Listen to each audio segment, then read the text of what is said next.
다 같이 성경을 들고 일어서시기 바랍니다.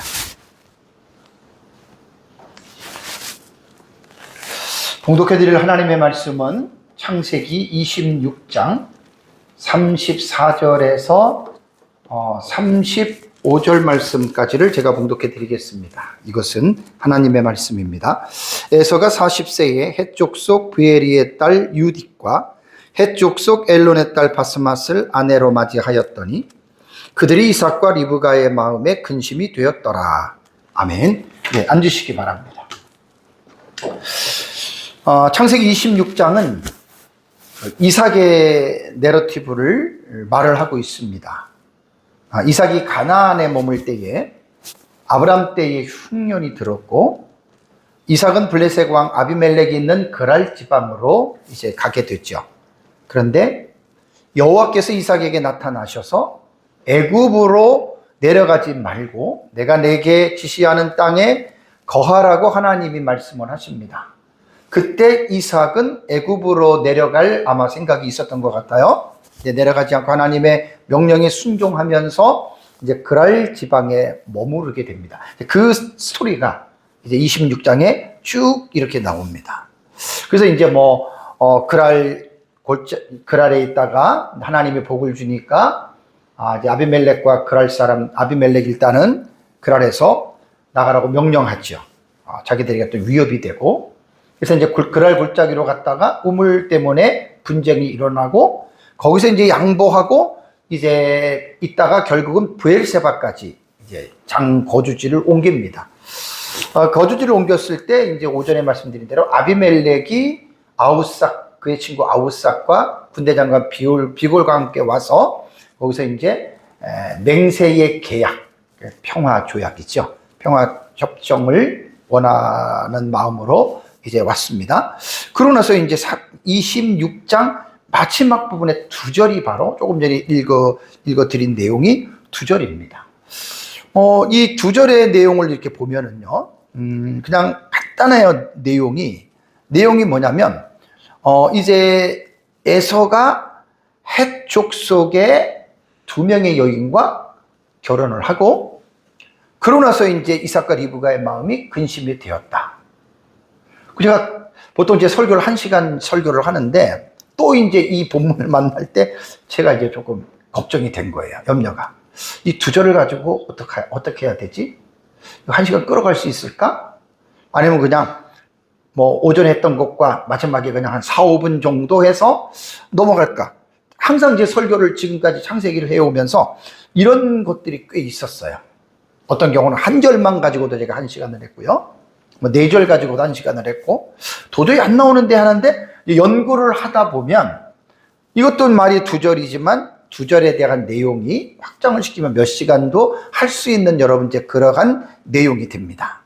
자, 우선 오늘 본문에 이제 문맥이라는 게 있어요.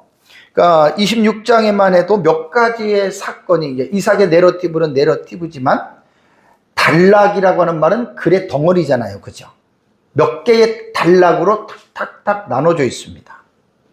그 나눠져 있는데, 그 단락에서 이제 스토리가 이제 끝나게 되면 또 다음 단락으로 이제 이렇게 넘어가고 그러는데, 26장의 마지막에 나오는 두 절하고, 그 다음에 나오는 27장의 내용하고의 관계를 한번 여러분 생각해 보신다면, 오늘 지금 읽은 34절과 34절은 이삭의 아들인 에서의 이야기기는 하지만 26장에 나타난 이삭의 내러티브와는 내용이 달라요. 그죠? 내용이 다르니까 우리는 지금 이 26장 1절에서 34절까지 내용을 이해한 사람들은 갑자기 34절과 35절을 읽으면 어떤 생각이 드냐면 이삭에 대한 내용이 끝나고 에서에 대한 내용이 나오네? 이런 생각이 들어요. 그래서 우리는 이제 성경을 읽으면서 한 장 안에 글의 덩어리가 문단이 예를 들어서 4개가 있다면 4개에 대한 문단의 그 내용들을 연결되어지는 고리들을 찾아야 되는데 지금 이런 경우에는 34절은 그 앞에 있는 이삭의 내러티브와 연결이 안 돼요. 뭔가 딱 이걸 읽으면은, 이제는 내용이, 화제가 바뀌어지네라는 생각이 듭니다.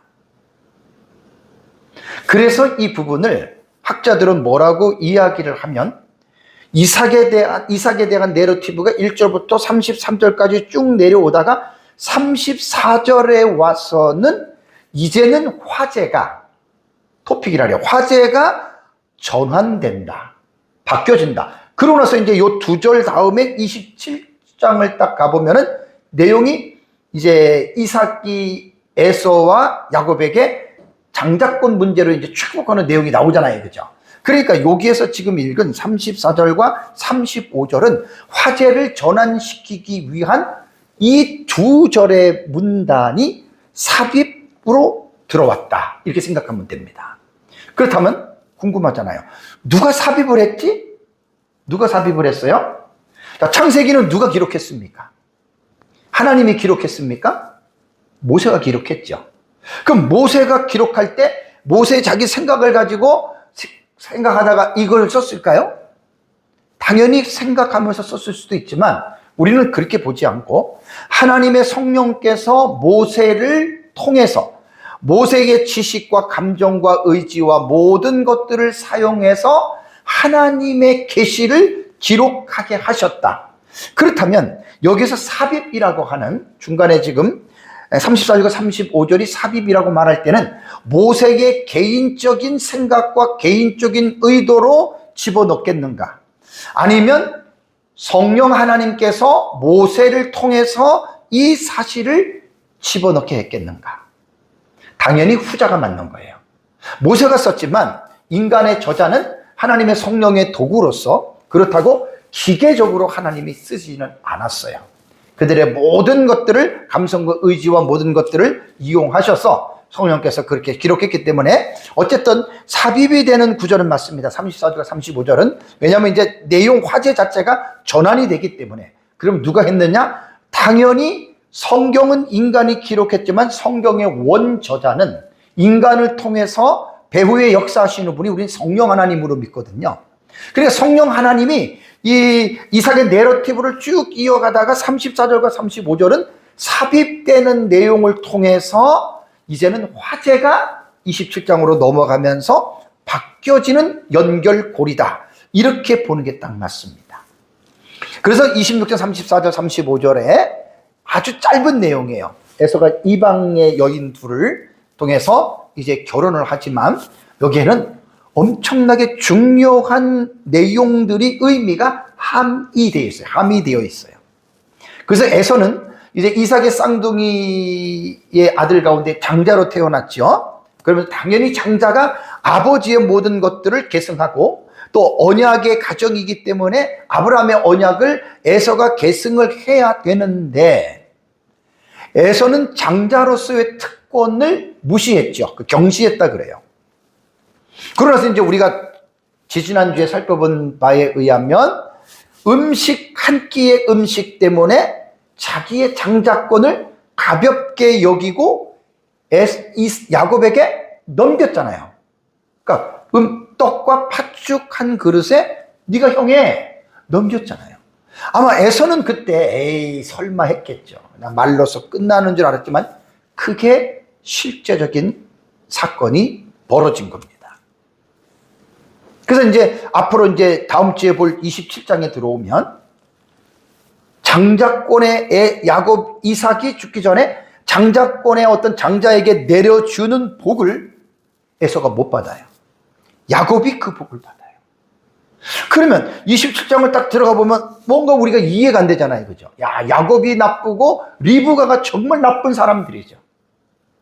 그러면 우리가 그렇게 되는데 오늘 26장의 34절과 35절은 그러한 생각들을 조금은 이제 어느 정도 반 정도는 문이 열립니다. 에서가 이랬기 때문에 에서가 장자권을 받지 못했다라고 하는 공감대가 형성이 되는 부분이에요. 그래서 34절과 35절의 내용은 성령께서 27장의 내용을 갑자기 들어가면 많은 사람들이 당황하게 읽습니다. 어떻게 리브가와 야곱이 참 못됐잖아요. 아버지 속이고.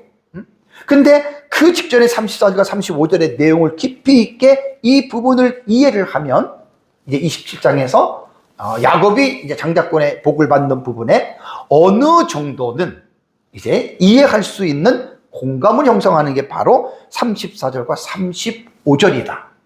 그래서 오늘 이 본문을 가지고 여러분들에게 제가 말씀을 좀 드리겠습니다. 그러니까 에서는 우리가 앞에서도 조금 살펴봤지만 하나님 나라의 언약을 이어져 가는 대표자로서의 상당히 정체성도 혼란스럽고 어떻게 보면 믿음 자체도 언약을 계승받을 만한 자격이 사실 정말로 부족한 사람입니다. 그래서 27장에 이삭이 에서에게 축복하는 그 복이 합당한 자가 아니다. 의도적으로 이 지금 34절과 35절은 노출시켰다고 보면 돼요. 누가? 성령 하나님께서. 이 학자들이 보는 시각입니다. 정확하죠? 그래서 오늘 34절과 35절의 말씀을 여러분들이 오늘 설교를 잘 들으면 다음 주하고 그 다음 주에 이제 이 장자권에 대한 야곱에게로 넘어가는 이제 이 부분에 대해서 충분히 여러분들이 아마 공감이 일어날 것입니다. 그래서 이제 에서가 오늘 본문을 통해서 보면은 이제 정말로 장자권에 대해서 정말 이거 진짜 좀 그럴 수도 있겠다라는 생각이 충분히 이제 우리 안에 들게 됩니다. 그래서 이제 본 문맥이 이 위치에 갑자기 삽입된 것은 에서가 장자권을 탈취당하잖아요, 그죠? 우리가 볼 때는 에서 입장으로 볼 때는 탈취당하는 수동적인 의미고요. 그런데 이전의 문맥을 볼 때 야곱은 장자권을 탈취하는 자잖아요, 그죠? 리브가와 짜고. 그러니까 이제 바로 이 부분에 대해서 이제 조금 전에 계속 두 번 제가 강조를 한 거예요. 이해가 되고 그러면서 여기서 하나 이제 그 다음 주에도 제가 말씀을 드리겠지만 높아지면서 말씀을 드리는 거예요. 리브가와 야곱이 서로가 거짓말을 하죠. 그래서 에서라고 야곱을 속이고 들어가서 네가 아버지 복을 받아라라고 장자권을 그게 이제 복이 떨어진 거예요. 그렇다면 물론 하나님의 작정적인 측면에서 지난번에 다 설교했습니다. 작정적인 면에서는 야곱이 장자권을 받아요. 야곱이 장자권을 받는데 그러면은 그 야곱이 장자권을 받는데 그렇게 리브가와 야곱이 아버지를 속이고 거짓말을 통해서 그 장자권의 복을 받는 것이 과연 가하냐? 아닙니다. 그것은. 과정은 잘못된 겁니다. 그렇다고 해서 우리가 잘못된 것을 하나님의 작정이기 때문에 그것을 합리화를 시켜버리면 우리가 상당히 성경을 잘못 보는 겁니다. 그래서 이제 오늘도 본문에 제가 뒷부분에 여러분들 좀 다룰 것이 뭐냐면 하나님의 주권과 인간의 책임. 너무 중요한 거예요, 지금 이게. 이거 정말 여러분 이해하기 힘듭니다. 어떤 사건에서 하나님의 주권이 어디까지고 인간의 책임이 어디까지나. 여러분 이건 말하기 힘들어요. 정말 힘들어요. 리브가의 태 속에서 두 민족이 나뉘어지리라. 큰 자가 작은 자를 섬기리라. 그 예종으로 보면 안 되리라 그랬어요. 그런데도 예종의 본문으로 보는 학자들도 있어요.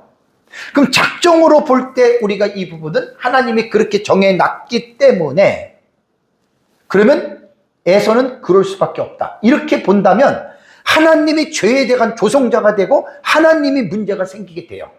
그래서 그때 제가 예정과 작정에 대해서 말씀을 드릴 때 예정은 구원론적인 분야에만 사용하는 용어고 작정은 모든 일들에서 하나님이 정하셨다고 하는 건데 죄라던가 잘못된 부분에 대해서는 하나님이 그렇게 하라고 한 것이 아니라 타락한 인간의 본성이 그 일을 하게 했다. 다만 하나님은 그 사실에 대해서 알고 계시고 하나님의 허용적인 범위 안에서 그 일이 허락이 됐다. 이렇게 보는 게 가장 정확합니다. 그러니까 지금 제가 정의해준 요 내용을 가지고 여러분들이 창세기부터 계시록까지 하나님의 말씀을 사건들을 이해할 때 결코 쉽지 않습니다. 그래서 스펄전 목사님과 D.A. 카슨이라고 하는 학자는 이 부분들을 정의하기가 상당히 힘들다. 그게 명언입니다. 오늘 제가 후반부에 하나님의 주권과 인간의 책임이라고 하는 이 부분에 대해서 잠깐 또 제가 여러분들에게 이제 다루도록 하겠습니다. 자, 어쨌든 오늘 본문이 이제 다음 주에 볼 야곱이 장자권을 뭐 이렇게 뺏기니까 어떤 사람들은 야곱이 피해자라고 하는데 절대 안 그래요. 절대, 아니야. 에서가 피해자인데 절대 안 그래요. 오늘은 좀 거기서 조금 이제 다음 주에 여러분들이 문맥을, 내용을 이해하는 조금 좀 부드러운 좀 그런 마음들을 좀 풀어줄 수 있는 아마 그런 내용이 될 겁니다. 자, 그러면 이제 34절을 먼저 말씀을 제가 주의를 하겠습니다. 에서가, 주어가 에서지요? 40세에, 이때가 이제 시점을 말하는 거예요. 헷 족속의 부에리의 딸 유딕과 헷 족속의 엘론의 딸 바스맛을 무엇으로? 아내로 맞이하였더니라는 말이 나옵니다. 우리말하고 히브리어는 구문론의 순서가 다르다 그랬어요. 그죠? 히브리어와 헬라어는 동사 언어이기 때문에 동사가 먼저 문장의 첫 번째 딱 위치합니다. 이게 기본적인 구문입니다. 우리나라는 주어가 나오고 목적어가 나오고 동사가 나오는 반면에 히브리어 헬라어는 동사가 먼저 딱 나와요. 그래서 동사가 6개 정도의 관점에서 동사를 읽어야, 분해를 해야 돼요. 파승이라고 하거든요. 그러면 동사에 엄청난 의미들이 다 들어가요. 그래서 오늘 히브리어 본문을 보면 에서 주어가 먼저 안 나와요. 동사가 먼저 나와요. 근데 이게 왜 여러분 중요하냐면, 잘 들어보시면 이해가 됩니다. 동사가 뭐가 나오냐면 와예히라고 하는 이 동사가 먼저 딱 나와요. 와예히는 하야라고 하는 동사거든요. 뭐뭇이 되다, 뭐뭇이 있다. 그래서 이 하야는 영어로 말하면 비동사에도 쓰여요. 그렇다고 모든 것이 다 비동사가 아니에요. 뭐뭐이다, 뭐뭐이다인데 그건 아니에요. 그러면 여기에서 이제 중요한 것은 뭐냐면 와예히라고 하는 말은 와우 계속법의 칼 미완료. 이건 이제 와우 계속법이니까 이미 일어난 사건을 말하는 거예요. 그러니까 히브리어는 먼저 일어났다, 이걸 먼저 선포를 하는 거예요.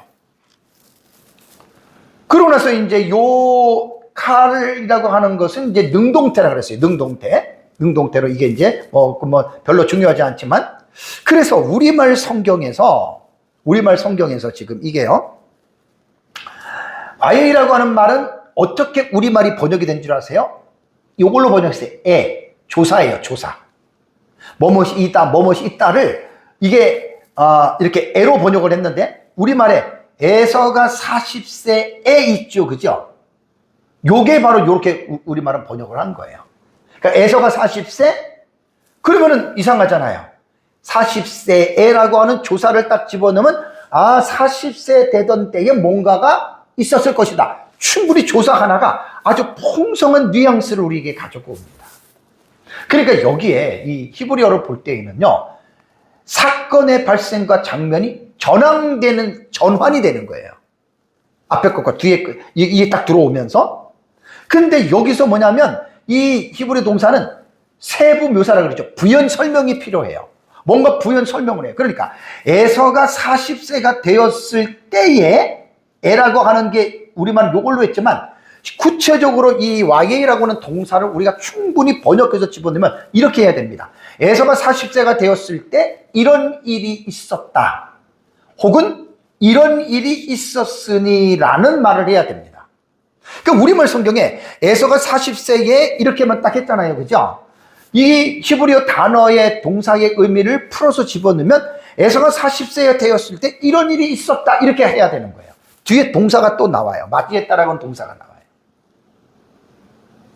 그러니까 우리말 번역이 틀렸다는 게 아니에요. 이 조사 하나가 기가 막힌 거예요. 풍성한 의미를 다 포함하고 있잖아요. 번역은 잘 됐어요. 그런데 조금 더 성경을 읽는 성도들, 독자들로 하여금 자연스럽게 뭔가가 이 문장이 딱 시작이 되면서 이런 일이 있었다, 이게 그러니까 그 말이 뭐냐면, 히브리어를 아는 사람들은 동사 하나만 딱 봐도 뭔가 일이 있었네, 이렇게 느낀다는 말이에요. 근데 우리말은 에서가 40세에라고 하는 조사 하나를 집어넣고 했는데, 그래서 제가 이제 성도들에게 이렇게 부연 설명 없이 그냥 충분하게 이해하려면 에서가 40세 되었을 때 이런 일이 있었다, 이걸 원래는 이렇게 해줘야 돼요. 그러면 누구든지 읽다가 에서가 40대, 물론 이제 그것이 뒤에 보면은 헷 족속에 누구를 맞이했다라고, 아내를 맞이했다라는 말로 컴플러치게 되고 설명이 되는데, 이거는 그거랑 또 다른 거예요. 와예히를 집어넣는다면. 이 동사가 원래. 그렇게 여러분들이 생각을 하시면 됩니다. 자, 그렇다면 이제, 에서가 이제 40세가 되었어요. 40세가 되었을 때, 이제, 두 여인을 만나는 거예요.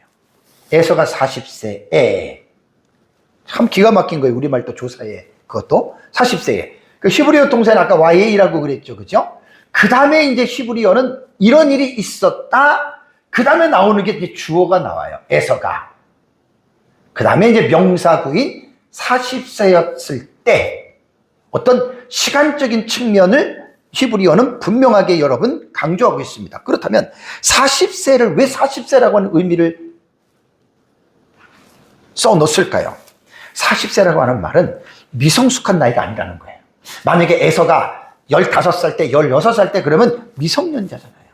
그러면 그 행위가 미성년자이기 때문에 미성숙했기 때문에 그릇되게 생각할 수도 있고 잘못 행동할 수도 있는데 40세라고 하는 말은 뭐냐면 이미 성숙한 성인이었다는 말이에요.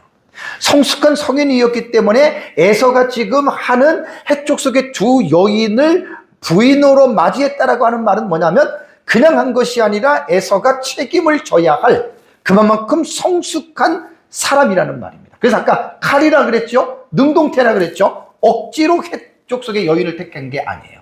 자원하는 마음으로 능동태니까 스스로 자발적으로 해족 속에 있는 여자들을 자기가 스스로 두 여자를 선택했다. 그 에서의 자기 자신의 자유의지라는 말이에요.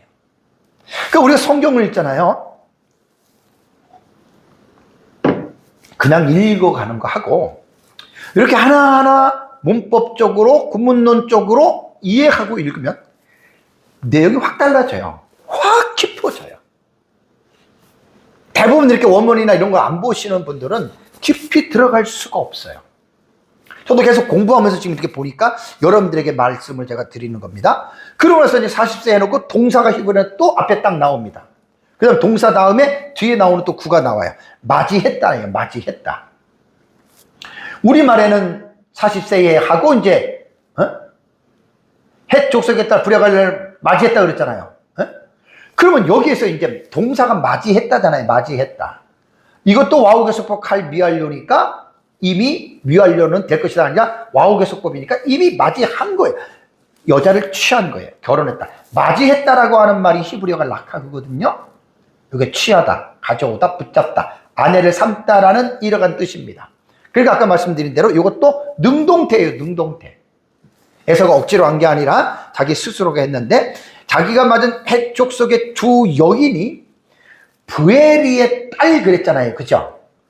부에리의 딸이라고 하는 말은 뭐냐면 북의 혈통을 말하는 겁니다. 거의 보면은 구약 성경에는 북의 사회잖아요. 그죠? 아버지의 이름이 나오고 딸이든 아들이든 이렇게 되는 거예요. 그러니까 북의 혈통 쪽으로 부에리의 딸 유디라고 했죠. 유딧.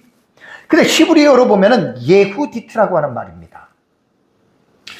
그 구약 성경이나 헬라어 신약 성경 번역할 때 원문을 그대로 번역하는 게 공동 번역은 거의 다가 원문의 음역을 그대로 번역합니다. 그 무슨 그 선교사님 누구나? 그분 것도 거의 다 원문 발음 그대로 히브리 헬라어 발음 그대로 했습니다. 예후디트. 그냥 우리말은 그냥 유딧 이렇게 번역을 했어요. 그건 상관이 없습니다.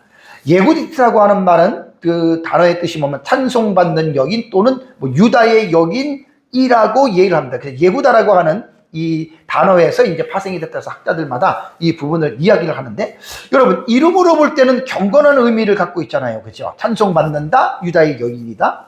근데 결론은 뭐냐? 부모에게 마음에 근심을 주는 며느리가 되잖아요. 이제 뒤에 보시면 알아요. 그러니까 우리가 꼭 이름의 내용이 꼭 그 사람의 삶과 이퀄이다? 아니에요. 전혀 다를 수 있어요. 지금 같은 경우가 여러분 그렇습니다. 두 번째 부인이 누구냐면 엘론의 딸 바스맛. 북의 사회로 표현한 거예요. 바스마트라고 하는 여러분 이 단어는 향기로운 여인 또는 향료라고 하는 말입니다. 이 향료는 베셈이라고 하는 히브리어 단어에서 파생이 됐는데 여러분 이 이름에서 우리가 느낄 수 있는 뉘앙스가 뭐예요? 향기로운 여인? 향료? 뭔가 어떤 육체적인 매력을 담고 있는 것처럼 보이잖아요. 그죠? 그러나 이거는 꼭 그렇다고는 볼 수는 없어요. 그냥 설교자가 나름대로 의미론적으로 그냥 여러분들에게 해석을 해주는 겁니다. 근데 결론은 뭡니까? 이것도 너무 향기로운 여인 너무나 멋있잖아요. 그죠? 아름답고, 그런데도 이름의 뜻은 좋지만 바스맛도 결국 뒤에 보면 알겠지만 리브가와 이삭의 마음에 근심, 고통을 주는 사람들이 됩니다. 에서도 마찬가지고. 그러니까 여기서 우리가 여러분 볼 수 있는 게 뭐냐면, 에서가 지금 가나안의 여인 중에 헷 족속이잖아요. 여기서 우리는 볼 때 뭘 우리가 봐야 되냐면, 아버지 아브라함은 가나안의 여인은 안 된다 그랬죠. 그죠? 엄청 타락한 거예요. 그래서 이제 신앙적인 입장에서 자기와 같이 여호와를 믿는 자기 가족 친척으로 보냈잖아요. 여러분, 이거는 이 당시에는 불문법 시대였기 때문에 믿지 않는 자와 몽해를 매지 말라 이러한 율법은 없었어요. 그렇지만 인간에게 양심이라고 하는 하나님이 기관을 주셨기 때문에 양심의 법 자체로 볼 때에는 아브라함이 생각한 게 맞아요. 가나안 땅의 여인들은 안 돼요. 그렇게 봐야 되는데, 어쨌든 에서가 그 아버지, 할아버지잖아요. 그죠? 아브라함. 할아버지하고는 전혀 다른 어떤 가치관을 가지고 있었다는 거예요. 그리고 또 하나는 뭘 우리가 에서의 잘못을 여기서 볼 수 있냐면, 두 여자를 동시에 취했잖아요. 40세, 그죠? 한 날에 취했는지 아니면 몇 달 상간에 취했는지는 몰라도 어쨌든 40세에 두 여자를 취했다라고 말을 했을 때, 이거는 분명히 우리가 말할 수 있는 게 뭐냐면, 하나님이 사람을 지을 때 부부 관계를 어떤 관계로, 어떤 비유로 하나님이 선택했을 것 같아요? 예수님도 창세기 말씀을 인용하면서 뭐라고 얘기했습니까? 한 사람이 한 아내를 이렇게 말했잖아요. 그죠? 그게 하나님의 창조 원리예요. 일부 다처제가 아니고 일처 다부제가 아니에요. 일부 다처제는 타락한 이후에 일어났던 인간 생활, 인간 세계 속에서 나타났던 그 타락한 문화거든요. 그래서 여기서도 벌써 딱 볼 때에는 에서는 두 여자를, 그러니까 믿음도 관련이 없는, 그러면서도 두 명을 선택했다. 그럼 여기서 당장 생각이 나잖아요. 야곱은 몇 명의 아내가 있었어요? 야곱은 4명입니다. 라반의 집에서 언니 동생을 데리고 살았고, 또 그 종들도 데리고 살아서 여자가 4명이 됩니다. 12명의 아들을 낳잖아요. 제가 왜 이 말씀을 드리냐면, 에서의 잘못을 말하고 에서를 공격하려고만 하는 게 아니에요. 왜냐하면 에서가 잘못됐다면 충분히 언약권 안에 있는 아들들도 잘못된 사람이 있잖아요. 그죠? 그래서 야곱을 말한 거예요. 아브람도 후처를 취했고, 뒤에 보면은 분열왕국 시대 가면 막 솔로몬 왕들 여자 취한 거 한번 보세요. 그럼 그건 하나님의 뜻이 아니에요. 타락한 인간의 본성 속에서 나온 그 문화 속에서 여러분 이루어지는 겁니다. 자, 그렇다면 조금 더 이제 안으로 깊이 들어가면 두 여인의 공통점은 뭐냐? 헷 족속입니다. 헷 족속은 가나안 원주민의 7족속 가운데의 하나예요. 7족속. 뒤에 제가 말씀을 드릴게요. 그래서 헷 족속은요, 아브라함 당시에도 우상 숭배와 도덕적으로 타락한 아주 유명한 민족입니다. 롯에 대해서 아시죠? 소돔과 고모라 성이 유황불에 심판받잖아요. 그죠? 그 다 도덕적으로나 영적으로 타락한 거예요. 그래서 하나님이 심판을 한 거예요. 그래서 아브라함은 가나안에 살면서 자기 며느리는 여기서 딸을 택하면 안 되겠다 결심을 한 거예요. 지금 아브라함 당시 때만 해도 가나안 7족속이 그렇게 타락을 해가지고 도덕적 영적으로 타락을 해서 아브라함이 안 했는데, 계속해서 타락은 가나안을 이스라엘 백성들이 점령할 때 그때까지 계속해서 점점 깊어집니다. 그래서 이제 이스라엘 백성들이 출애굽할 때 가나안 족속들의 죄는요, 이미 하늘에까지 완전히 차버린 거예요. 하늘에까지. 그래서 이스라엘 백성들이 이제 가나안을 정복할 때, 여러분 그때도 제가 몇 번 말씀드렸어요. 하나님이 가나안 땅을 이스라엘 백성들에게 주겠다고 약속을 했기 때문에 하나님은 반드시 가나안에 있는 그 땅들의 민족을 몰아내고 줘야 돼요. 그런데 만약에 가나안 족속들이 하나님이 볼 때에 정말 죄도 별로 짓지 않고 하나님이 볼 때 하나님 기쁘시게 한다, 그랬는데도 하나님이 준다 그래가지고 내쫓느냐? 그럼 하나님 불의하신 분이 됩니다. 그렇게 보면 안 돼요. 이스라엘 백성들이 출애굽에서 가나안을 들어갈 때는 땅을 갖기 위한 목적이 아니라, 물론 그거는 당연히 있지만 땅보다는 하나님이 가나안 족속들의 죄가 하늘까지 찼기 때문에 하나님은 가나안을 심판하는 도구로서 이스라엘 백성들을 사용한 거예요. 이걸 먼저 이해를 하셔야 돼요. 하나님이 가나안이 괜찮은데 자기 아브라함에게 준다고 약속해서 그것 때문에 잘 살고 있는 사람 내쫓았다 그러면 하나님이 불의하시잖아요. 이렇게 생각하면 절대로 여러분들의 성경을 잘못 보는 거예요. 이미 가나안은 하나님의 심판을 받아서 멸망받을 정도의 심각한 도덕적이고 영적인 타락에 빠져 있었기 때문에 하나님께서 이스라엘 백성들을 통해서 그들을 심판한 거예요. 이건 하나님의 공의예요. 신명기 7장 1절과 4절을 잘 보십시오. 내 하나님 여호와께서 너를 인도하사 내가 가서 차지할 땅으로 들이시고, 이거는 이제 출애굽해가지고 광야에서 지금 모세를 통해서 말씀하시는 거잖아요. 자, 내 앞에서 여러 민족, 누가 나옵니까? 헷 족속 먼저 나오죠. 기르가스 족속 나오죠. 아모리 족속 나오죠. 가나안 족속 나오죠. 브리스 족속과 시위 족속과 여부스 족속, 이게 전부 다 가나안 땅에 살고 있는 족속들이에요. 헷 족속 앞에 딱 나오잖아요. 그러면서 뭐라고 얘기를 합니까? 곧 너보다 많고 힘이 센 7 족속을 쫓아내실 때에, 잘 보셔야 돼요. 출애굽에서 지금 뺏는 거예요. 내 하나님 여호와께서 그들을 내게 넘겨 내게 치게 하시리니 그때에 너는 그들을 어떻게 해요? 진멸하라. 다 죽여버리라. 다 내쫓으라. 왜? 그들과 어떤 언약도 하지 말 것이며 그들을 불쌍히 여기지도 말 것이며. 어떤 사람들은 이걸 보면, 야, 너네가 믿는 야훼 하나님, 여호와 하나님은 너무나 이상하게 볼 거 아니에요. 그죠? 사랑도 없고 용서도 없고. 근데 여러분, 그건 자기 생각이에요. 얼마나 가나안의 죄악이 하늘까지 찼는지 그걸 여러분 우리는 생각을 해야 됩니다. 그러면서 하나님이 모세를 통해서 뭐라고 얘기를 해요? 가나안에 들어가면 그들과 뭐 하지 마라? 혼인도 하지 말지니라. 혼인하지 말라는 거예요. 그러니까 아브라함이 잘 본 거예요. 이삭의 며느리를 가까운 데서 안 얻고, 왜 혼인을 하지 말라 그런 줄 아십니까? 내 딸을 그들의 아들에게 주지 말 것이요 그들의 딸도 내 묘면을 삼지 말 것은, 이유는 그거예요. 그가 내 아들을 유혹하여 그가 여호와를 따라 다른 신들을 섬기게 하기 때문에. 이유는 이거 하나입니다. 여호와께서 너희에게 진노하사 갑자기 멸한다는 말은 뭐냐면, 이스라엘 백성들이 우상 숭배하다가 하나님 심판했잖아요. 그걸 미리 말씀한 거예요. 미리. 그래서 가나안 족속 중에 타락 중에 가장 우리가 도덕적인 것도 있겠지만 인간은 영적인 존재로 만들었잖아요.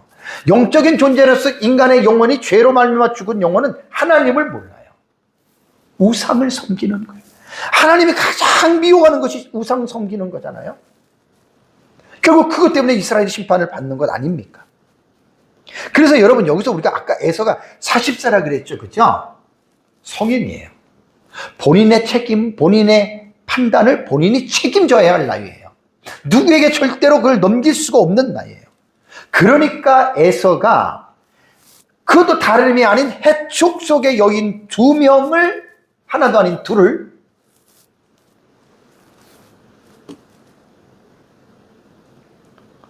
어떻게 보면 에서는 이삭을 대신해서 야곱과 쌍둥이지만 장자로서 언약을 이어받을 자이잖아요. 더욱더 신중했어야죠. 그런 것들이 전혀, 그건 이미 2주 전에, 그러니까 에서와 야곱에 대해서 들 사람이고 그때 다 제가 설명을 했습니다. 영적인 성향까지. 그렇게 살아가는 거예요. 그러면서 이제 35절에 어떤 그 일로 말미암아 나타나는 결과가, 그러니까 34절로 본다면 35절은 결과절이 되는 거예요. 인과절. 34절은 원인이 되고 35절은 결과절이 되는데 그들이 누굽니까? 해족속의 두 딸들이잖아요. 물론 에서도 포함될 수 있죠. 이삭과 리브가의 마음에 어떻게 근심이 되었다라는 말을 합니다. 결론적으로 근심이 된 거예요.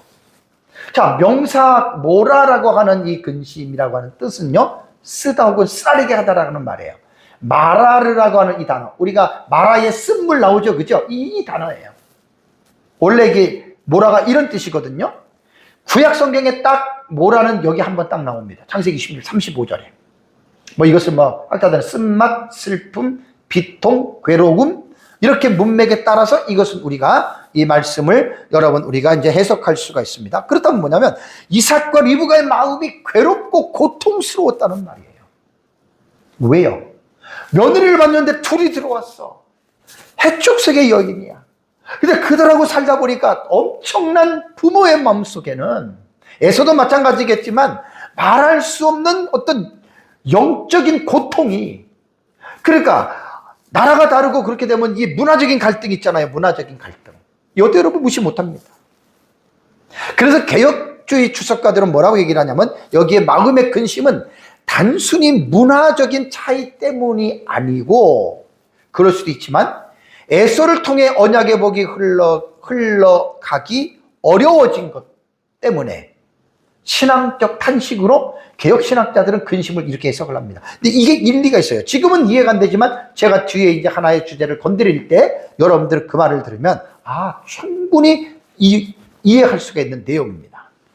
이 모라라고 하는 이 단어가 이 뭐라고 마라르라고 하는 이거는 이제 한 번 나오고 여기도 이제 비슷한 어떤 유의어가 있잖아요. 이 마라르라고 하는 이 단어가요. 사무엘상 1장 10절에 한나가 마음이 괴로워서, 이런 뜻이에요. 이런 뜻.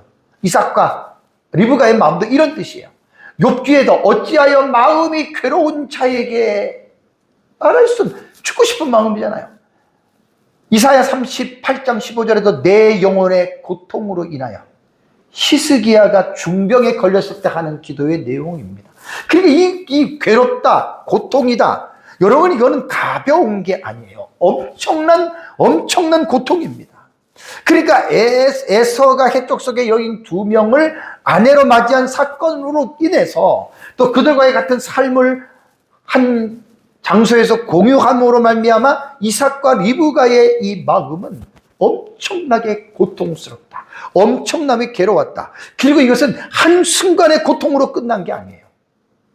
이것이 그의 삶에 계속적으로 이어지는 하나의 쓴뿌리가 됩니다. 어디 나오는 줄 알아요? 27장 46절에 나와요. 자, 27장에 들어서 46절 가면 리브가가 남편 이삭에게 이런 말을 합니다. 잘 들어보세요. 몇십 년 살았겠죠. 뭐라고 얘기를 합니까? 리브가가 내가 햇사람의 딸들로 말미암아 내 삶이 싫어졌다. 살고 싶지 않다. 죽고 싶다, 이 말이에요. 너무나 고통스럽다. 그러면서 동생 야곱이 있잖아요. 엄마 입장에, 엄마 마음이에요. 야곱이 만일 이 땅의 딸들, 곧 그들과 같은 햇사람의 딸들 중에 아내를 맞이한다면 내 삶이 내게 무슨 재미가 있겠느냐. 가정에 세 사람이 잘 들어와야 돼요. 남자 편에서는 아내, 부모가 올 땐 며느리가 잘 들어와야 돼요. 며느리 잘못 들어오면 이렇게 리브가처럼 삶이 싫어져요. 삶이 싫어져요. 죽고 싶어. 실제입니다. 실제로 우리들의 가정 속에서 이런 일들이 여러분 일어나고 있지 않습니까? 그래서 어떻게 보면 오늘 본문은 이 결혼이라고 하는 이 주제를 가지고 사실은 이제 본문을 제가 풀어가는데, 어쨌든 그렇게 중요하다는 게 사람을 잘 만나고 잘 결혼을 해야 돼요. 충분한 시간을 드리고, 특히 우리 그리스도인들은 뒤에도 말씀을 드리겠지만 믿음을 확인해야 돼요. 믿음을 확인하지 않고 뭐 누구의 딸이고 누구의 아들이고 뭐 목사고 뭐 장로고 뭐 이렇게 해가지고 대부분 사람들 확인 안 하고 결혼하는 경우 간혹 있잖아요. 그거 다 잘못된 거예요. 반드시 확인하셔야 돼요. 그냥 그럴 것이다라고 하면 절대로 안 돼요. 리브가는 어떤 여인입니까? 신앙이 얼마나 좋은 여인이었습니까? 우리 24장에서 봤잖아요. 그죠? 리브가의 믿음을 봤잖아요. 그 아이 가졌을 때 아이가 싸우니까 그걸 기도로서 하나님 앞에 나가는, 그 웬만한 믿음이 없으면 그런 거 못 하잖아요. 믿음의 여인이에요. 당연히 믿음의 여인이니까 가족에서 매일 들어오면 믿음으로 관계를 맺고 믿음으로 얘기를 했는데 해족속의 딸이라고 하는, 그러니까 지금 이런 말을 하는 겁니다. 자, 에서의 행동들에서 잘못된 행동들을 좀 정확하게 몇 가지를 제가 분석해서 여러분들에게 좀 말씀을 제가 드리도록 하겠습니다. 어쨌든 에서의 잘못된 행동은 잘못된 선택이죠. 언약의 부모인 이삭과 리브가의 마음에 큰 근심이 되었습니다. 그리고 이제 다음 주에 보면 27장을 보면은 어처구니 없는 일이 벌어지잖아요. 장자권을 빼앗겨요. 이미 그것은 이전에 결정이 됐어요. 사냥하고 들어와서 배가 고플 때 떡과 팥죽 한 그릇에, 야, 네가 형이 장자권 파, 그때 끝난 거예요. 사실은 그때 결정된 거예요. 하나님은 에서의 그 말과 행동을 반드시 기억하고 계신 거예요.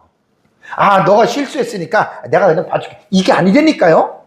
그만큼 에서는 영적인 사람이 아니에요. 육적인 사람이고 신중하지 못한 사람이고, 그래서 제가 여러분들에게 말씀을 드릴 때 하나님과의 영적인 부분, 언약에 대해서 전혀 무지한 사람, 영적인 가치를 아주 경시한 사람, 무시한 사람. 제가 미리 먼저 말씀을 드리면 어떻게 그런 사람에게 하나님의 언약의 바통이 내려갈 수가 있겠어요? 그걸 생각할 수 있는 거예요. 오늘 이 본문은 내려갈 수 없어요. 제가 이제 인간의 책임이라고 하는 것 지금 이제 말하는데 여러분들이 이걸 잘 들으셔야 됩니다. 하나님이 주권적으로 어떠한 것을 하나님께서 작정하셨어요. 정해 놓으셨어요. 근데 그 정해 놓으셨는데 그 부분들이 인간에게 내려가는 데 있어서 기계적으로 내려가는 게 아니에요. 그렇게 생각하면 구원에 있어서 예정이라고 하는 것은 인간의 의지와는 전혀 자유의지가 없어요. 구원은 자유의지가 뭐 필요 있어요. 죽어버렸는데. 그냥 하나님 정한 대로 그냥 다 죽은 자들인데 예정 살리게 결정하고, 하나님 절대 주권이기 때문에 불의도 없고 아무런 것도 당연히 하시는 거예요. 인간은 선택하지 않아도 당연한 거예요. 죄인이기 때문에. 작정은 달라요. 하나님의 작정 속에는 사실 야곱이 장자권을 받을 거를 정해 놓으신 거예요. 그래서 그때 여러분들에게 말씀드렸잖아요. 아, 그러면 야곱을 정해놨기 때문에 에서가 그렇게 하지 않는다, 이렇게 말하면 안 된다니까요. 에서는 타락한 자기 본성으로 자기가 그 영적인 가치를 싫어한 거예요. 자기가 버린 거예요. 에서는 피해자가 아니에요. 자기가 선택한 거지. 왜 거기에 잠깐만 하나님의 이름을 들먹입니까? 완전히 성경을 잘못 보는, 인간적으로 하나님에 대항하는 사람이에요. 성경은 절대로 그렇게 보시면 안 됩니다. 에서의 잘못된 행동에 대해서 말씀드리기 전에 제가 언약의 백성들, 삶에 대한 인간의 책임적인 부분을 제가 좀 강조를 할게요. 제가 하나님의 주권을, 언약을 계속, 그간 지금 70% 이상은 하나님의 언약, 주권적 언약을 되게 많이 강조했어요. 그래서 어떤 경우에는 우리 인간의 거는 상관없이 하나님 복을 준다, 그 말은 맞는 말인데 그것만 말하면 잘못된 거예요. 오늘 이 말을 다시 거기다가 덧붙여야 돼요. 자, 그렇다면 이 문제는 이렇게 풀면 제일 간단합니다. 하나님이 아브라함을 선택하셨죠. 75세에 가나안으로 들어왔죠. 창세기 12장 1절과 3절에 세 가지의 복을 주시겠다고 약속했죠. 그때 하나님이 아브라함과의 12장 1절과 3절의 언약을 맺을 때에는 일방적 언약이에요. 아브라함 할 거 하나도 없어요. 하나님 주시니까 받으면 돼요. 그런데 하나님이 아브라함을 선택하셨을 때 그 12장 1절과 2절과 3절에 거기서 고정을 시키면 안 돼요.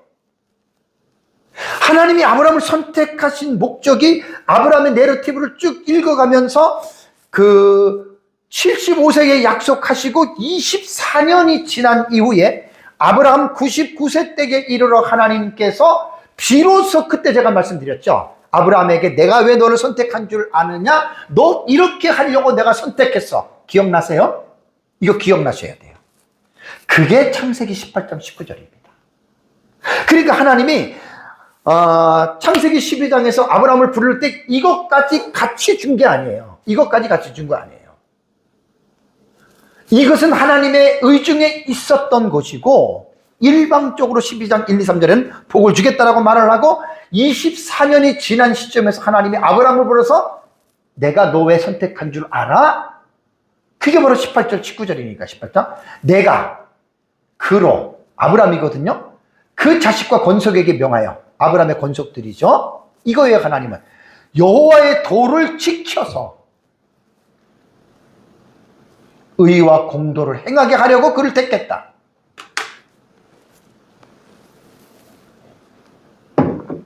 이거 제가 18장 설교할 때 그때 이 부분을 되게 많이 강조했어요. 이거 잊어버리시면 큰일 나요. 그러니까 하나님께서 아브라함을 선택하신 이유와 목적에 대해서 말을 할 때에는 창세기 12장 1절과 3절과 창세기 18장 19절 같이 동전의 양면처럼 여러분, 우리는 이 말을 생각해야 됩니다. 여기에는 뭐가 들어가냐면 인간의 책임이라는 부분이 들어가는 거예요. 창세기 12장 1절과 3절에는 일방적이기 때문에 아무런 책임도 없어요. 그냥 하나님이 주시는 거예요. 거기서 끝내면 안 된다니까요. 왜? 내가 너를 선택한 것은 여호와의 도를 지키고 의와 공도를 행하게 하려고 너를 택한 거야. 24년 뒤에 하나님이 아브라함에게 말씀하신 이 말씀을 결코 잊어버리면 안 됩니다. 이것도 하나님이 아브라함을 선택하신 복을 주시는 이유에 이것도 지금 포함이 되어져 있다. 이 말씀은 약 700년이 지난 시점 후에 모세 언약으로 불리는 시내산 언약에 이 의미가 담겨집니다. 출애굽기 19장 5절 중에 시내산 언약이거든요. 세계가 다 내게 속하였나니 너희가 내 말을 잘 듣고 내 언약을 지키면. 조건이 따라 붙잖아요. 창세기 12장 1절과 3절은 편무적 언약이에요. 일방적으로 하나님이 일방적으로 언약한 거고, 모세 언약인 시내산 언약은 쌍무적 언약이에요. 하나님도 모든 민족이 내 소유가 되게 하고 제사장 나라가 되고 거룩한 백성이 되는 건 하나님이 언약이지만 쌍무적이잖아요. 조건이 내 말을 잘 듣고 내 언약을 지키면 내가 이렇게 해주겠다. 이게 쌍무적 언약이에요. 언약 공부를 잘 하셔야 됩니다. 그렇다면 여러분, 이게 신약 시대까지 이게 내려올까요? 안 내려올까요? 당연히 내려오죠. 많은 사람들이 믿음으로 구원받았어. 이제 구원받았으니까 됐어. 웃기는 소리 하지 말라 그러세요. 왜 반만 잘라서 얘기를 해요? 성경 전체를 보셔야지. 에베소 2장 8절과 10절에 너희는 그 은혜에 의하여 믿음으로 말미암아 구원을 받았으니 이것은 너희에게서 난 것이 아니라 하나님의 선물이라 행해서 난 것이 아니 누구는 자랑치 못하리라. 에베소 2장 8절과 9절에서 이 문맥이 끝났나요? 왜 10절을 왜 잠깐만 까먹어요? 10절을. 에? 이게 화가 나는 거예요.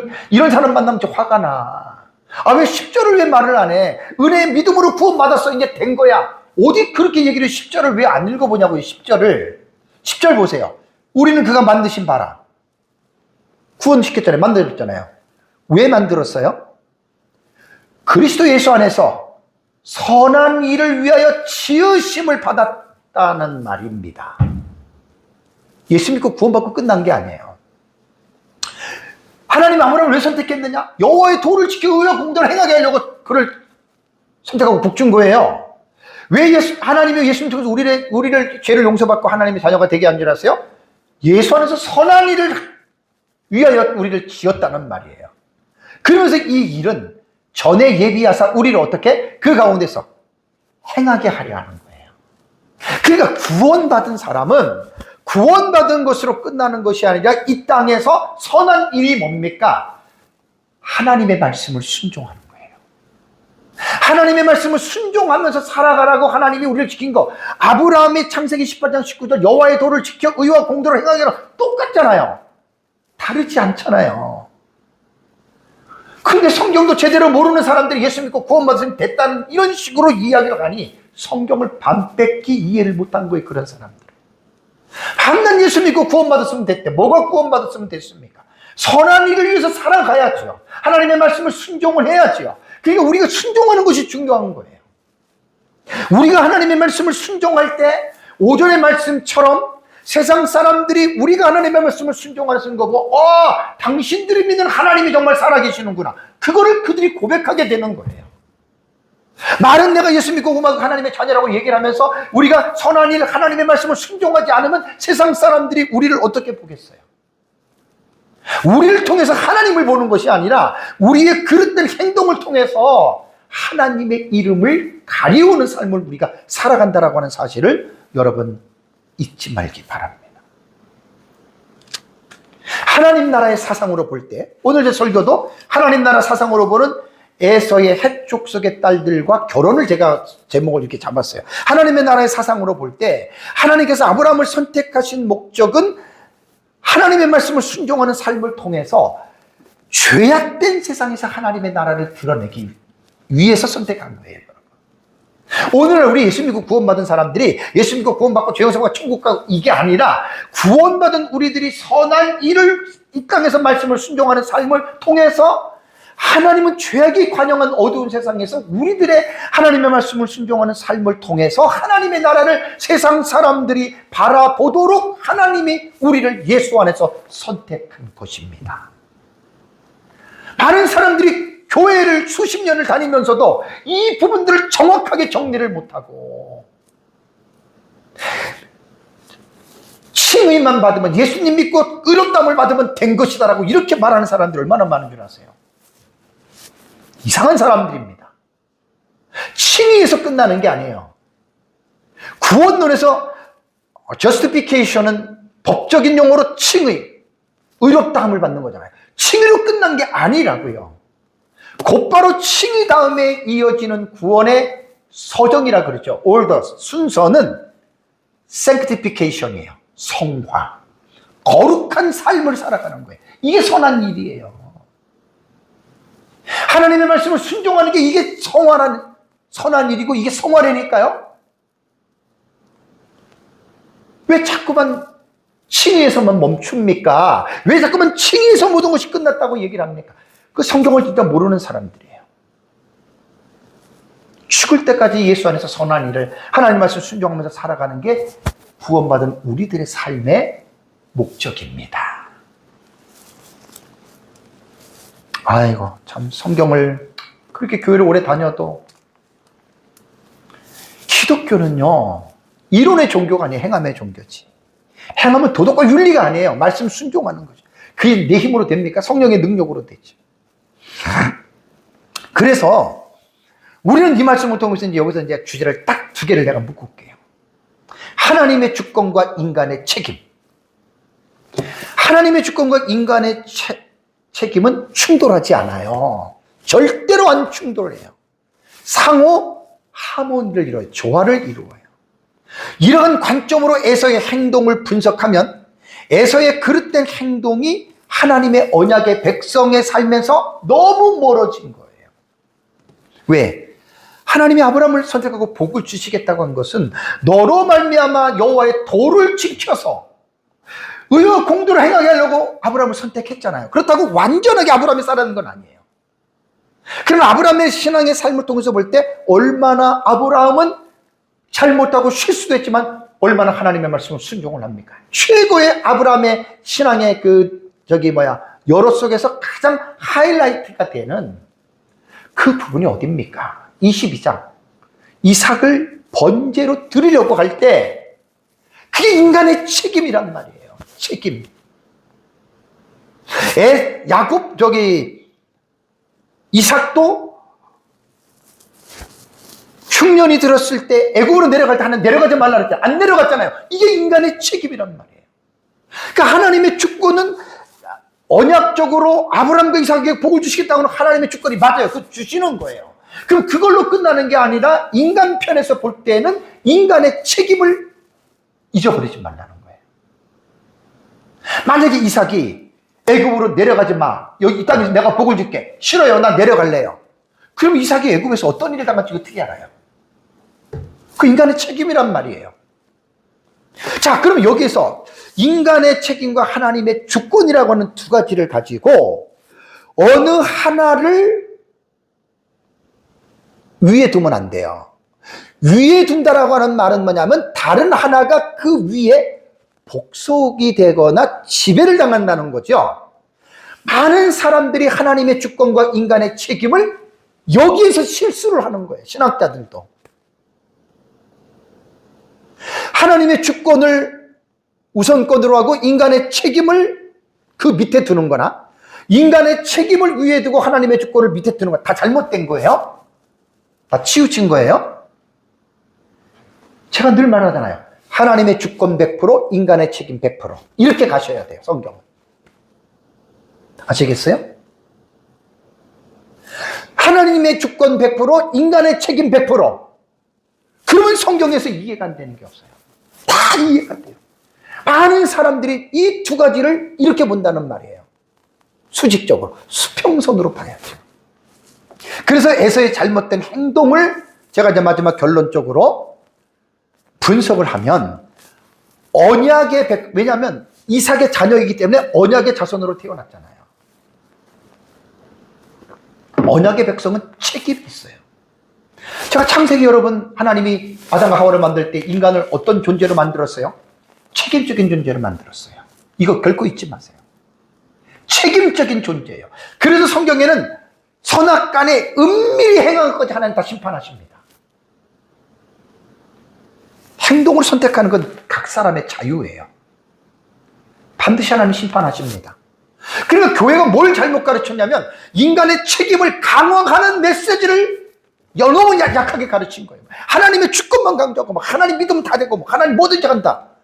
이게 잘못 가르친 거예요. 이게 결국은 신학적으로 위험한 사상이 이게 극단적으로 이렇게 가버리면 하이퍼 칼빈이즘, 하이퍼 칼빈이즘이라고 고칼빈주의라 그래요. 이쪽으로 깊이 가면 이단이에요, 이것도. 하나님의 주권만 강조하고 왜 인간의 책임을 강조를 안 하냔 말이에요. 이게 되게 힘들어요, 균형을 잡는 게. 에서는 언약의 백성으로서 삶의 책임을 무시했습니다. 그래서 오늘 설교가 다음 주에 에서에 내려갈 장자권이 과정은 조금 안 좋은 방법이지만 야곱으로 내려갈 때 이번 설교를 이해한 사람들은 다음 주 설교를 들을 때 60% 이제 70%는 거부감 없이 받아들일 겁니다. 근데 이거 모르는 사람들은 21장 딱 가면은 야, 이건 너무했네 이렇게 되는 거예요. 에서는 언약 백성으로서의 그 에서의 잘못을 제가 행동들을 몇 가지 말씀드리면 다 설교의 내용이지만 배우자를 선택하는 데 신중하지 못했습니다. 아까 말씀드린 대로 아브라함은 아들 이삭의 배우자를 선택하는 기준에서 가나안 지방의 딸은 완전히 배제했잖아요. 왜? 안 되겠거든요. 되게 중요한 거예요. 지금 이거 되게 중요한 거예요. 이게 나중에 믿지 않으려는 자와 멍에를 맺지 말라. 이것까지 연결이 되는 거예요. 에서는 어때요? 해적성 여인. 잘못 선택한 거죠? 이게 인간의 책임론으로 물을 때는 에서 잘못한 거예요. 다음에 중혼했잖아요. 중혼. 일부 일처자간에 두 여자를 거두었어요. 이것도 잘못된 거고요. 그래서 개혁주의 신학자 브루스 윌트키는 이런 말을 합니다. 창세기 중에서 이 본문을 해석하면서 언약의 불충실로 해석을 합니다. 에서의 중혼, 두 여자를 했죠. 그 다음에 이방인과의 결합, 창세기 2장의 창조 질서에 대한 중대한 위반으로 봅니다. 그래서 윌트키는 이 본문이 단순히 개인의 불행을 말하는 것이 아니라 아브라함에게 주셨던 분리된 거룩함, 언약 백성들이 살아야 할 삶의 로드가 있다는 말이에요. 여호와의 도를 지켜라. 이게 분리된 거룩함이에요. 예수 믿고 구원받았다고 끝난 게 아니에요. 분리된 거룩함이 있단 말이에요. 그게 성경을 기준으로 살아가는 거예요. 에서는 이 분리된 거룩함을 파괴시킨 자예요. 인간의 육적인 성향을 따라서. 그래서 결국은 장자의 명분까지 경홀히 여기지 않습니까? 야곱이 이르되 오늘 내게 맹세하라. 장자의 명분을 야곱에게 팔았잖아요. 야곱이 똑같이 팥죽을 에서에게 주며 에서가 먹으며 마시고 이루어갔으니 에서가 장자의 명분을 가볍게 여기었다. 영적인 길을 선택한 사람이 아닙니다. 그래서 히브리서 저자는 12장 16절에 음행하는 자와 한 그릇의 음식을 위하여 장자의 명분을 판 에서와 같이 망령된 자가 없도록 살피라. 우리에게 말하는 거예요. 우리에게. 신약의 성도들에게 말하는 거예요. 구원받았다고 됐다고요? 그딴 소리 다 하지 말라 그러세요. 에서같이 망령된 자가 구원받은 자들 속에서도 오늘날 교회에서도 이런 사람들이 많이 나온다는 거예요. 마지막으로 제가 결혼이라고 하는 이 측면에서 결론을, 사실 이게 앞에 지금 내용이 엄청나게 깊은 내용들이에요. 이 깊은 내용들을 이해하지 못하기 때문에 오늘날 예수 믿고 구원받은 됐지, 이러한 쓸데없는 얘기를 하는 거예요. 결혼으로 얘가 결론을 내리면 고린도서 6장 14절에 너희는 믿지 않는 자와 멍에는 함께 매지 말라. 이 부분입니다. 사실 제가 적용적인 설교를 한다면 이렇게 성경의 해석을 깊이 안 하고 적용으로 가면 솔직하게 적용 얘기는 다 아는 얘기들이에요. 성경 해석이 더 중요한 거예요. 제 설교는 여기에 방점을 두는 거예요. 적용보다는 해석. 말 안 해도 미혼자들은 믿는 자들 택해야 되고 부모들 기도하면서 믿는 배우자들, 이거 누구나 다 알잖아요.